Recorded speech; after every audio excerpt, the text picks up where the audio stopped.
వికలాంగుడైన భక్తుడి ప్రేమ ముందు ఆ ఏడుకొండల తిరుపతి బాలాజీ రాజు భోగాన్ని తిరస్కరించాడని మీకు తెలుసా? బంగారు పళ్ళెంలో ఉంచిన 56 రకాల రాజభోగాలు అలాగే మిగిలిపోయాయి. కాని ఆ పేదవాడి మట్టి కుండలో పెట్టిన సరళమైన పెరుగన్నం స్వామి స్వీకరించారు. ఇది తిరుమల దగ్గర ఉన్న కురువా గ్రామంలోని ఒక పేద కుమ్మరి భీముడు అనే భక్తుడి కథ.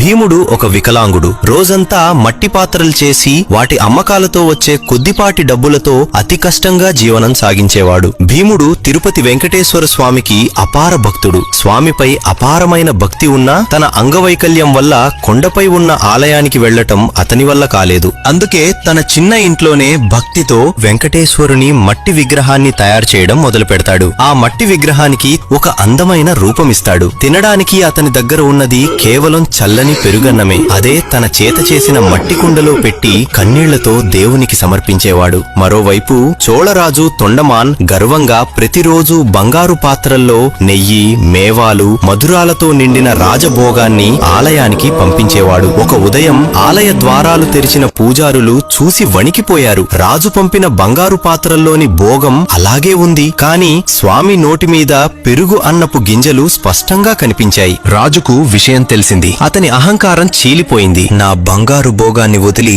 ఎవరి పెరుగన్నం తిన్నాడు నా స్వామి అని కలత చెందాడు. అదే రాత్రి భగవంతుడు రాజుకు కలలో దర్శనమిచ్చి చెప్పాడు, రాజా, కురువా గ్రామంలో నా భక్తుడు భీముడు ఉన్నాడు. నీ బంగారం, నెయ్యి, మధురాల కన్నా అతని మట్టి పాత్రలోని సాదా పెరుగన్నమే నాకు ప్రియమైనది. ఎందుకంటే అందులో అహంకారం లేదు, ప్రదర్శన లేదు. ఉంది ఒక్కటే నిర్మలమైన, నిస్వార్థమైన భక్తితో నిండిన ప్రేమ.